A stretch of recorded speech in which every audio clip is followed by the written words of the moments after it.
The firestorm over President Trump's racist rhetoric spread to Capitol Hill today, where a vote in the House of Representatives is uniting Democrats and testing Republicans' willingness to criticize the commander-in-chief.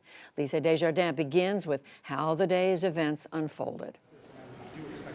2 days after the president's initial tweets, today, Senate Majority Leader Republican Mitch McConnell responded. The president's not a racist. Yet the Republican leader did not exonerate the president. He chose to blame him and Democrats both. I think there's been a consensus that political rhetoric has really gotten way overheated. From the president to the speaker to freshman members of the House, all of us have a responsibility to elevate the public discourse.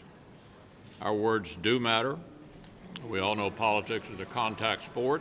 From fellow Republican and House Minority Leader Kevin McCarthy, a different tact, changing the subject to broader themes. I believe this is about ideology. This is about socialism versus freedom. And I think this party has been very clear. We are the party of Lincoln. This party believes in the content of the individual. Indeed, there was ideological divide, as Democrats like Pramila Jayapal were happy to point out as well. Dissent is patriotic. The thing that has always made America great is that people are willing to make it better. All of this after President Trump's tweets on Sunday, claiming that 4 Democratic congresswomen of color are from other countries, that they're too critical of the U.S. and should consider going back to where they came from. All of them are American citizens. 3 were born in the United States. The president echoed some of his words again today at the White House. They should love our country. They shouldn't hate our country. Meanwhile, his senior advisor, Kellyanne Conway, touched off a different debate as she tried to turn the table on a reporter asking about the president's words. What's your ethnicity? Why is that relevant? No, because I'm asking you a question. My ancestors are from Ireland and Italy. The reporter refused to answer. A few miles away on Capitol Hill, one of the lawmakers in the center of the storm, Representative Alexandria Ocasio-Cortez of New York, said today the GOP needs to condemn the president's words themselves. They have targeted 4 congresswomen of color who are American citizens with a classic line of white supremacy. And they are trying to pivot and they're trying to excuse it. Later, in an unusual moment, all members will suspend. The House of Representatives came to a full stop in the middle of a debate on the president's words and whether the House should condemn them. The question surrounded these remarks, very rare about a president's actions, from House Speaker Nancy Pelosi. These comments from the White House are disgraceful and disgusting, and the comments are racist. House Republicans immediately pointed to rules against maligning the president and invoked a rare form of objection to those words. I make a point of order. The gentlewoman's words are unparliamentary and ready to be taken down. The action's not finished for the day. House Democrats expect to pass a resolution condemning the president's tweets as racist.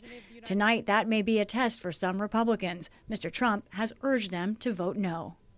And Lisa joins me now. So, Lisa, you have been talking today to a number of Republicans. How are they reacting? Well, there's a difference between private and public life for the Republicans today. Publicly, some of them will vote with Democrats tonight, but probably not many. Most of them will stick with the president on this resolution to condemn him. But privately, Judy, there is a divide among Republicans. Some are very concerned that these remarks may, in fact, push away the very voters they think they need, suburban white Americans who are uncomfortable with this kind of language. But there are other Republicans who say, no, we think the president is defending something, especially in rural areas, that we think is right. We think that there is too much talk of racism, and we're glad he's pushing back. There's a real divide opening up for Republicans. And you were telling me, and we saw just a little bit of this on the floor of the House, as they're debating this resolution, it's gotten really complicated. I can't stress what a wild, strange day this has been, but that's right. The House voted, or Nancy Pelosi made these remarks, Republicans objected, and the parliamentarian agreed with Republicans that she was out of line.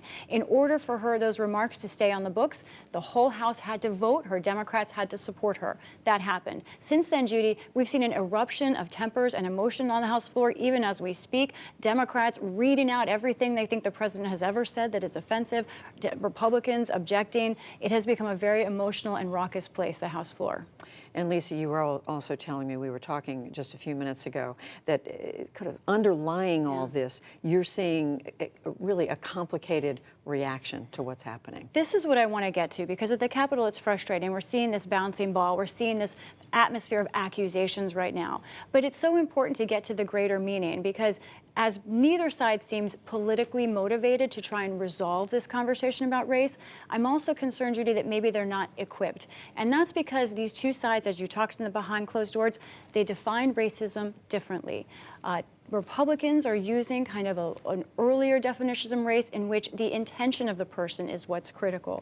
Democrats are talking more and more about what the effect of racism is. Are people affected by it? Are their lives changed? And of course, Democrats have more people of color. It's not an accident that the definition is evolving, because people of color have more power. One really quick example, I talked to John Thune, a Republican. I asked him, is there anything you would feel comfortable calling racism? He had to pause, and he couldn't say that there was. Democrats are not comfortable in how to bring white Americans into the conversation about race.